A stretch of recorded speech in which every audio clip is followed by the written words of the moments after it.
حالیہ تحقیق سے واضح ہوا ہے کہ کریلا ذیابیطس کے علاج میں مفید ہے۔ اس میں انسولین سے ملتا جلتا ایک مادہ پایا گیا ہے جو خون میں شوگر کی مقدار کو کم کرتا ہے۔ اپنے مفید خواص کی وجہ سے کریلا ذیابیطس کے مریضوں کی غذا کا حصہ بننا چاہیے۔ غذا میں کریلے کا بیج پیس کر شامل کیا جائے تو افادیت میں اضافہ ہو جاتا ہے۔ اگر ایسا کرنا آپ کو پسند نہیں ہے تو کریلے کے ٹکڑے کر کے انہیں ابال لیں اور اس کے پانی کو پی لیں۔ کریلا وہ بھی نیم چھڑا، یہ وہ زبان زد عام ضرب المثل ہے جسے ہمارے ہاں تلخ گو بد دماغ شخص کے لیے استعمال کیا جاتا ہے، لیکن کریلا ایسی صحت بخش خوبیوں سے بھرپور سبزی کا تعلق کسی بھی فرد کے لہجے کو تلخ کرنے سے قطعی جوڑا نہیں جا سکتا۔ اس کو مختلف ناموں سے پکارا جاتا ہے جیسے کہ بٹر گورڈ، بالسم پیئر، بٹر کوکمبر اور مومورڈیکا وغیرہ۔ دیوار، درخت یا لکڑی کے تختوں یا کھمبوں کے سہارے تیزی سے بڑھنے والی کریلے کی بیل میں ونیلا جیسی خوشبو بکھیرتے پیلے رنگ کے خوشنما پھولوں سے مفید سبزی پیدا ہوتی ہے۔ یہ سبزی آئرن، اسکوربک ایسڈ اور وائٹامنز، منرلز کے حصول کا بہترین ذریعہ ہے۔ کریلے سے کئی مزیدار ویجیٹیبل ڈشز بھی تیار کی جاتی ہیں۔ ہلکی سی کھانے کے قابل یعنی ایڈیبل کڑواہٹ اس ڈش کو ایک منفرد ذائقہ عطا کرتی ہے۔ بہت سے لوگ اس لیے کریلے سے تیار شدہ ڈشز کھانا پسند نہیں کرتے کہ انہیں اس کی کڑواہٹ اچھی نہیں لگتی، مگر وہ لوگ شاید اس کڑواہٹ کے پیچھے چھپی کئی خوبیوں سے ناواقف ہیں۔ کریلے میں کئی بیماریوں کے لیے شفا ہے۔ یہ تاثیر میں ٹھنڈا، ہلکا دست آور ہوتا ہے۔ اس کو استعمال کرتے رہنے سے یرقان، بخار، جریان، کف پیٹ کے کیڑے، پت اور خون کی خرابی جیسے امراض سے شفا یابی حاصل ہوتی ہے۔ یوں تو ان ہرے بھرے کریلوں کو اس کی بیل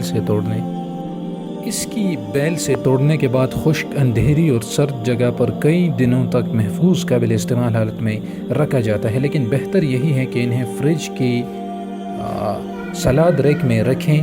کہیں ہلکی نمی و گرماہٹ ان کے چمکتے سبز رنگ کو پیلاہٹ میں تبدیل نہ کر دے۔ اکثر خواتین کریلا پکاتے ہوئے اس کی کڑواہٹ ختم کرنے کی غرض سے کریلے کے قطلوں کو ڈھیر سارا نمک لگا کر کچھ دیر کے لیے رکھ دیتی ہیں۔ اس کے بعد جب کریلوں کا پانی نکل جاتا ہے تو اسے صاف پانی سے دھو کر پھر پکاتی ہیں۔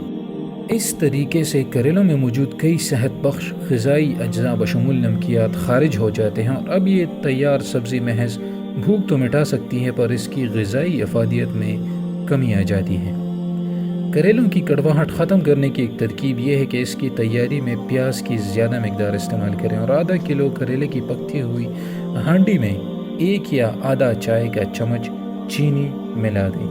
اس ڈش کی کڑواہٹ محسوس نہیں ہوگی۔ کریلے سے مزے کی ڈشز بشمول کریلا گوشت، چکن کربلا، دال کریلا، کریلے کی بھجیا، سٹفڈ قیمہ کریلے سے لے کر کریلے کا اچار تک تیار کیا جاتا ہے۔ ان ڈشز اور اچار کو صحت تندرستی کے حوالے سے محتاط اور کریلے کی شفا بخش خصوصیات سے آگاہی رکھنے والے افراد شوق سے استعمال کرتے ہیں۔ کریلا معدے کی کئی امراض کے لیے ایک مفید دوا، ایک پرہضم غذا ہے۔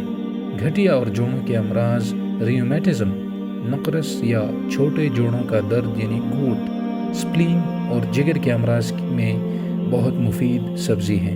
اس سبزی کے بیج پیٹ کے کیڑے مارنے والی ادویات کی تیاری میں بھی استعمال کیے جاتے ہیں۔ کریلے کے پتوں کا پلیٹس، سر درد اور جلد کے جل جانے والے حصوں کے علاج کے لیے بھی مفید بتائے جاتے ہیں۔ کریلے کی بیل کی جڑوں سے بواسیر کی مرض کا علاج کیا جاتا ہے۔ ملایا میں کریلے کے پتوں کی پولٹس سے پالتو ہاتھیوں کی سوزش زدہ آنکھوں کی سوزش کا علاج بھی کیا جاتا ہے۔ تو ناظرین، یہ تو کریلے کے فوائد آپ نے جانے۔ امید کرتا ہوں کہ یہ ویڈیو آپ کو پسند آئی ہوگی۔ اس کو لازمی شیئر کریں اور چینل کو ضرور سبسکرائب کریں اگر آپ نئے ہیں، اور سب کے ساتھ لازمی شیئر کریں تاکہ اس کے فوائد کو سب جان لیں اور اس کا استعمال کریں۔ اگر آپ ذیابیطس کے مریض ہیں اور آپ دوائیاں استعمال کرتے ہیں جس کے بعد میں بہت مضر سائیڈ ایفیکٹس آپ کو ملتے ہیں، تو اس کی جگہ اگر آپ کریلے کا رس استعمال کریں تو یہ نہایت فائدہ مند ثابت ہوگا۔ اس وزن کم کرنے کے لیے بھی اس کو استعمال کیا جا سکتا ہے اور یہ بہت زیادہ فائدہ مند ہے۔ لیکن ایک بات یاد رکھیں کہ یہ کسی بھی ڈیسپریٹ سچویشن کا حل نہیں ہے۔ اگر خدا نخواستہ کوئی ایمرجنسی آ گئی ہے تو اس میں پھر ڈاکٹر سے رجوع کرنا بہت زیادہ ضروری ہوتا ہے اور بہت جلد رجوع کرنا ضروری ہوتا ہے۔ اگر آپ اس پر بیک کریں گے تو یہ پھر نادانی ہوگی، لیکن عام حالات میں اس کا استعمال بہت فائدہ مند ہے۔ اس کو ضرور استعمال کریں اور چینل کو لازمی سبسکرائب کریں۔ اجازت چاہتا ہوں، اللہ حافظ۔